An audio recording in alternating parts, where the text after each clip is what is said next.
Welcome back to Great Minds Think Alike. I'm Gabby. And I'm Nick. And today we're going to talk about a few things. You know, the world is always moving and life can be exhausting. So today we want to discuss being adaptable in your business and career. And your energy preservation to create the life you want to live. We're also going to discuss expectations of house hunting for real estate topics. Exactly. You know, I really like that first line. You know, life is exhausting. People are always tired and things are always changing. No matter what. So important to be adaptable and to be able to preserve your energy. All right, so let's get into the business segment. So being adaptable. Yeah, so change is inevitable, right? And change will happen no matter what. If you're happy and things are good, things are going to change. If you're miserable and you're upset and you're not enjoying your current situation, things are going to change. That's right? the good and bad news. Right? Yeah. So change, it can be your friend or your enemy. It really just depends on what you do about it. And I think being able to adapt and adjust is really the key to success because no matter what industry, things are constantly evolving. No, it's so true because I think about that all the time. I get caught sometimes saying like, oh, in my industry, things are always changing, right? Because in the mortgage world, they're changing every month.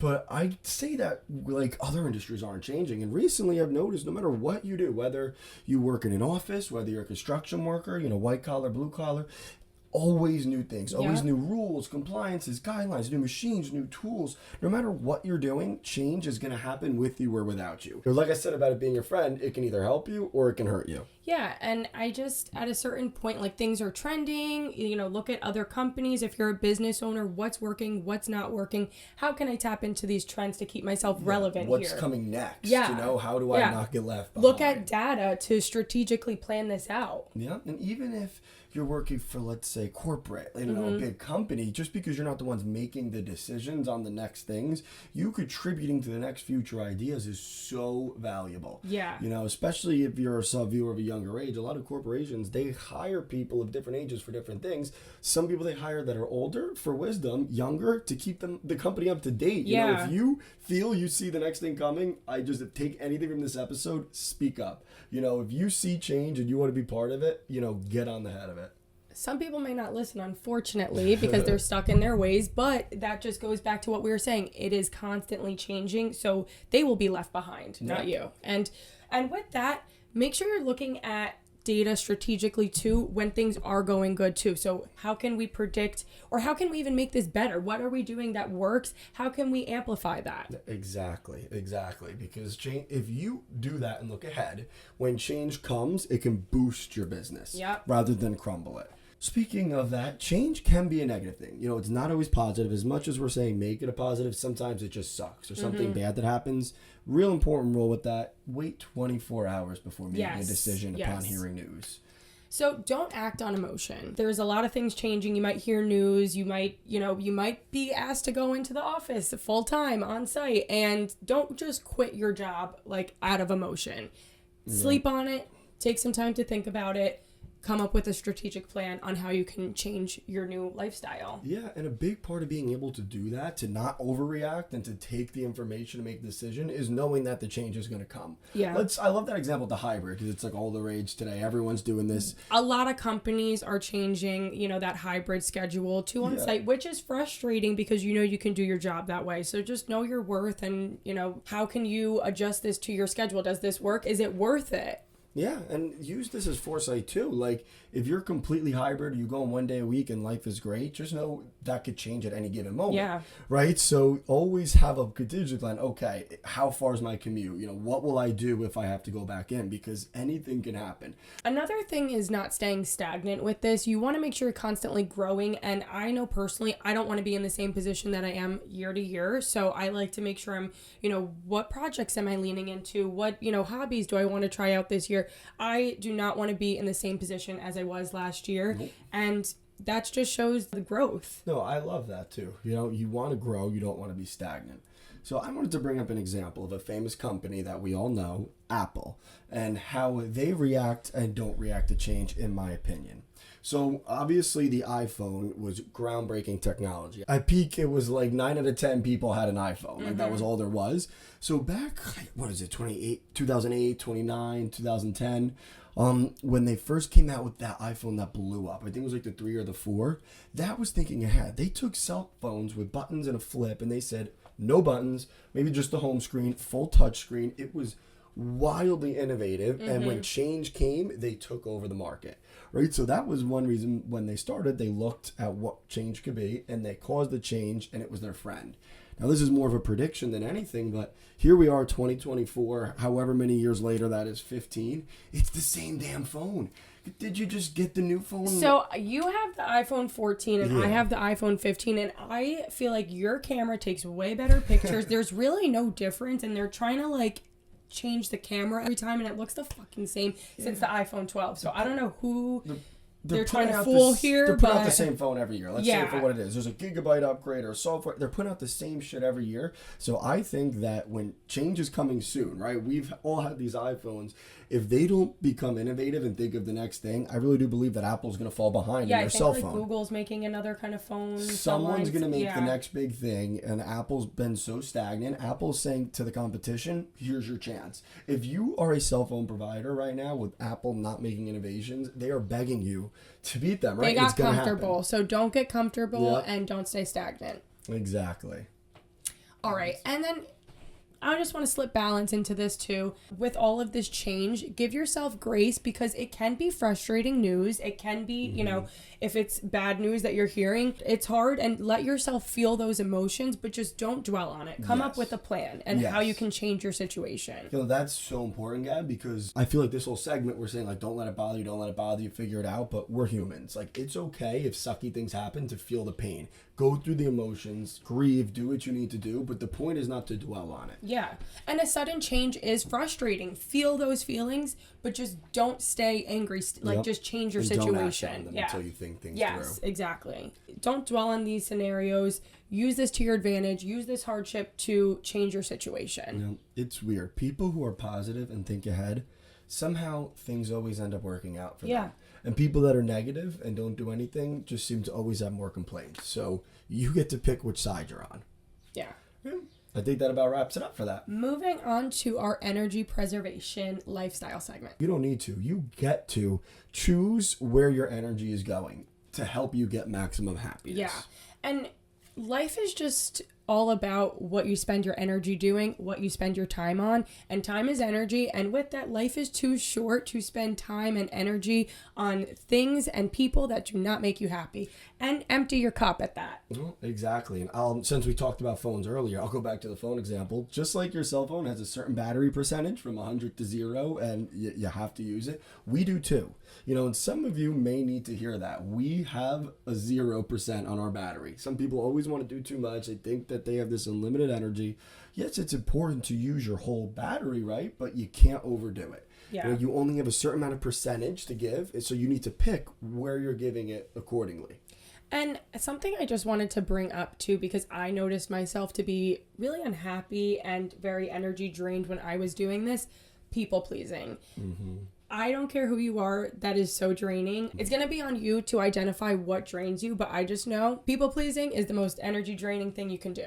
Yes, and I'll say for 2 reasons. One, because when you people please, you tend to do too much. So maybe in one night, you're going to 2 or 3 places, right? Yeah. And 2, mentally, because going to all those places to see everyone isn't what drains you the most. It's the thought process. You're dreading, you're figuring it out, you're calling, you're worrying, this one's going to hit. The time, traveling, whatever it is. But so to that I say, be honest with people and just be upfront about your situation, and don't feel pressure to overextend yourself. Like, for example, if there is a bridal party or bridal shower that I was invited to go to and I have a family thing to do that day, I am going to be upfront and honest with my friend and say, hey, I don't think I can make it. Can I make alternate plans with you? Yes, like, exactly. There's just something to be respected of about being upfront and being honest rather than flaking out later on. Yeah, when you say maybe or you say yes and you're not really sure and then you back out later on, that's when people get pissed off. Yeah, and I feel like we talked about that in a past episode. I'm not sure, but like, to nail that one again. It is I'll talk about that 8 more important. times. I know, because I just feel I would rather someone tell me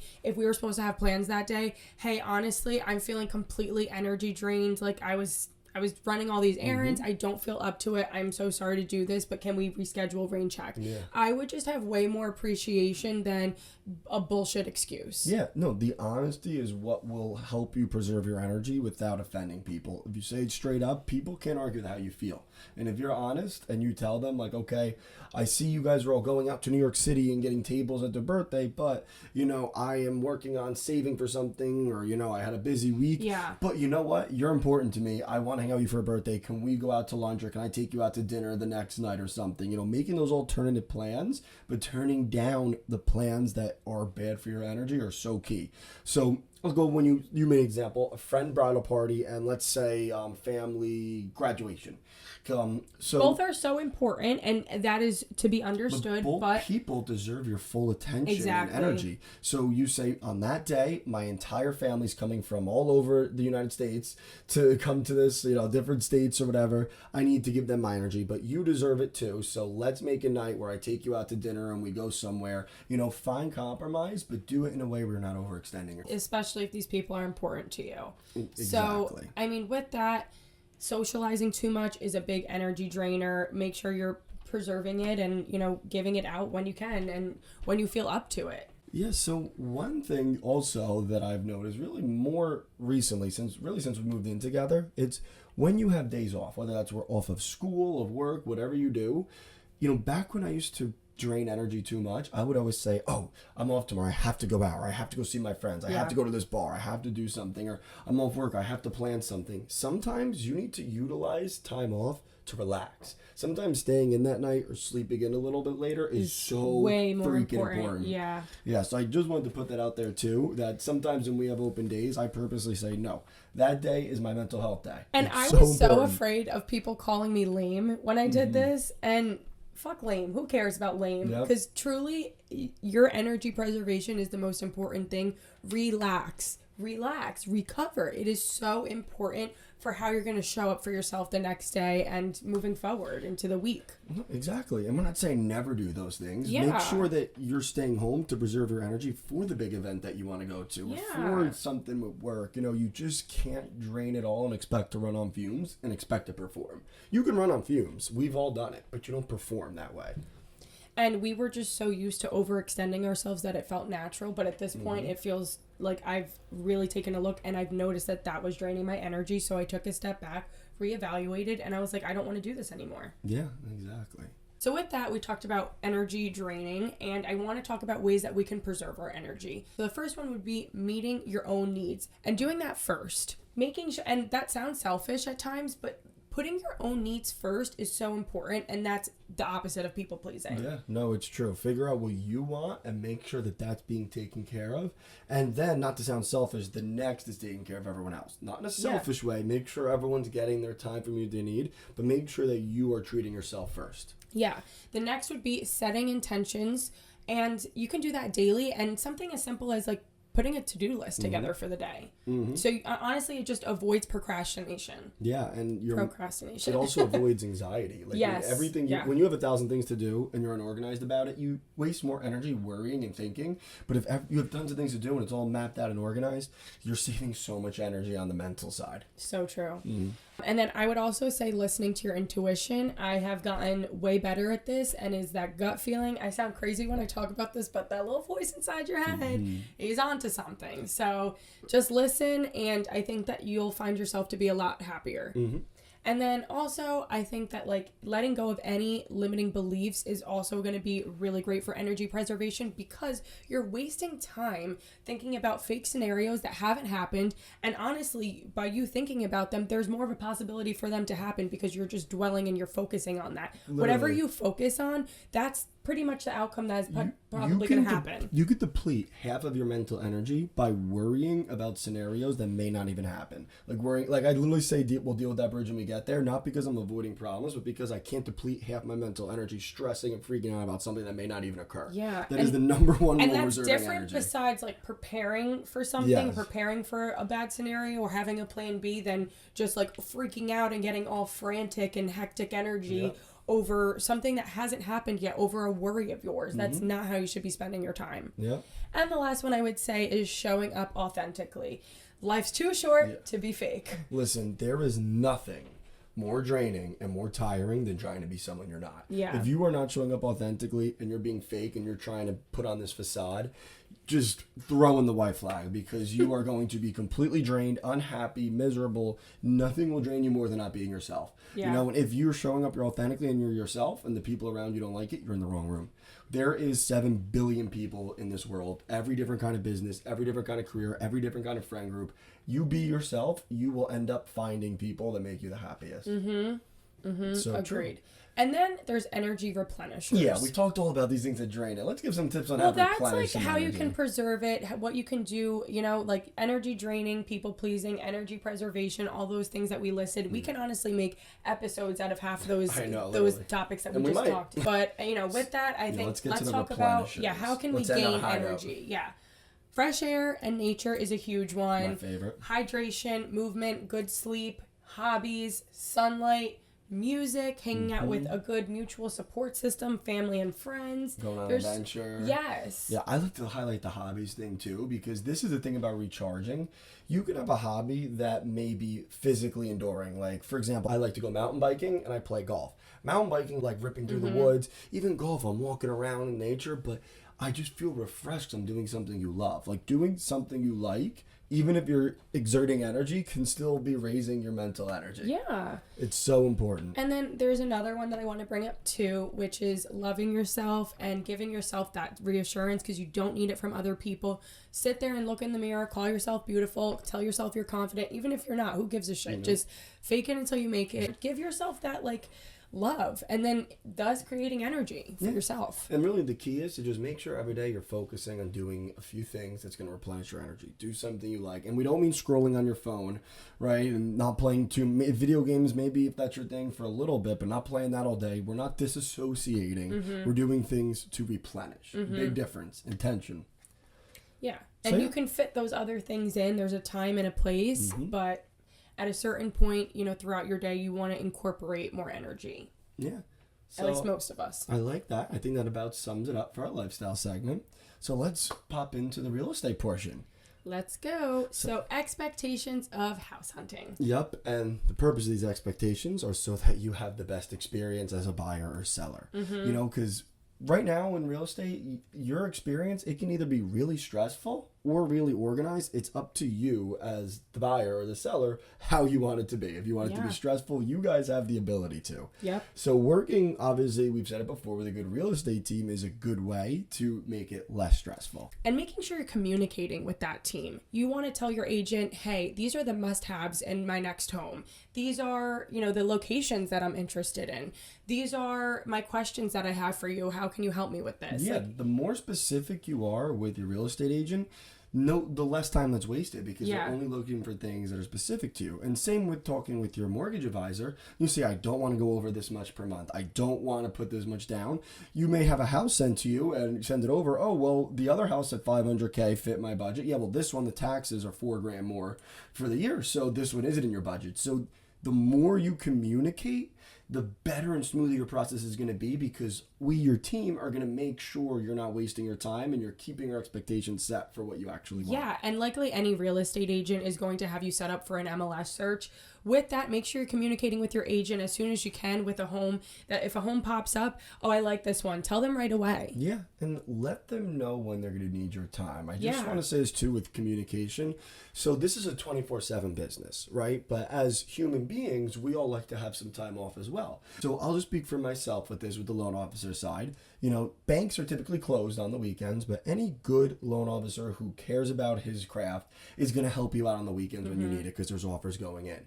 But we're also people, and we have things that we're doing. So if you communicate saying, hey, Nick, you know, I'm looking at a house on Saturday, you know, just be prepared for me to talk. Now, let's say I'm out to dinner, I have a birthday party in the morning, you know, or something going golfing. At least now I know, hey, so-and-so's looking on Saturday. I'm either going to bring my laptop with me, or I'll cross out time when we have a call, and I will make sure that you get the time and attention from me that you need and deserve.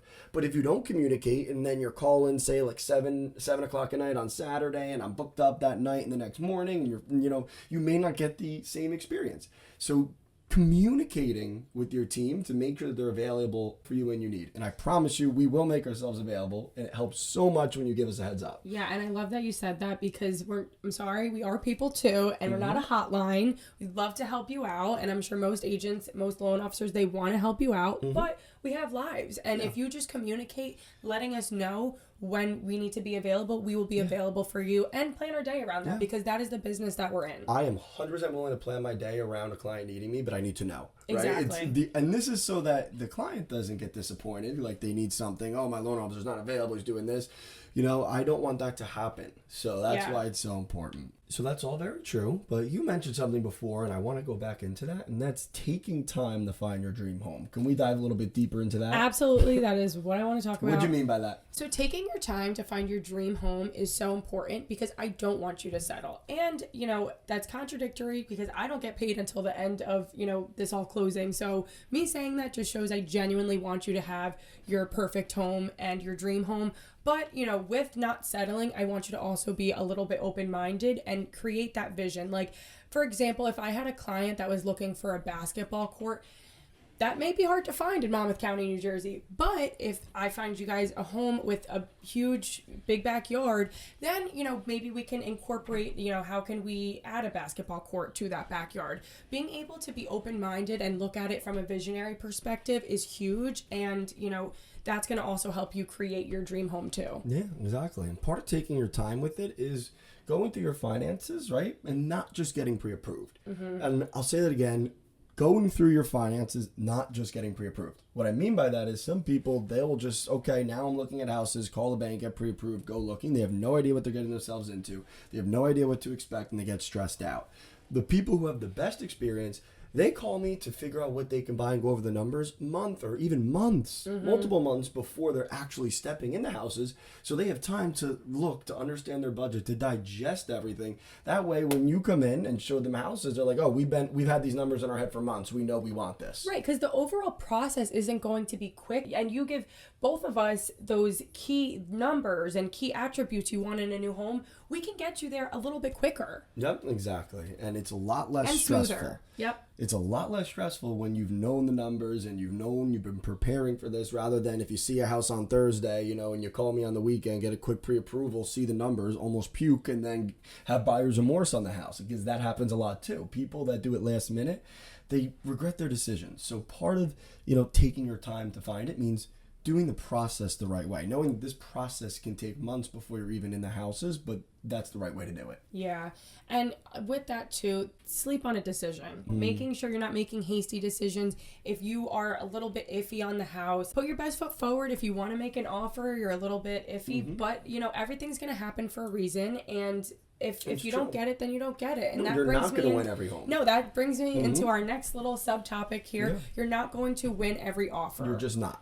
Everything happens for a reason. You're not supposed to be in that house. Then there was a reason as to why you didn't get it. Some people do go too far. They make desperate offers. It's important to know when to walk away. Yeah. Even if the house checks all your boxes and you really want it, I tell all my clients this: don't make a bad decision because you're acting on emotion. Like, this is the house you want. Sleep on it. The realtor and I will talk about what number makes sense, where the house will probably appraise, and if there's offers blowing it away, let it be someone else's problem. Yeah. And with that, you're going to be happier. You're going to feel more secure about your decision. Exactly. So, yeah, that about sums up everything we wanted to talk about today. I really love this episode, and we feel so passionate. And let us know if you want us to talk or go into anything else. I really love the ways that we can preserve our energy. That topic with house hunting too. This was just like a little basic 101 of what you can expect. We can definitely go into the nitty gritties. Let us know. We're here to help. I hope this episode was inspiring in some way. If you could take anything from this, it's that, life's going to keep moving. Life's exhausting, but there's ways to make it work in your favor. Yep. Thank you guys so much for listening. Like and subscribe, and we'll catch you next week. See you next week. Bye.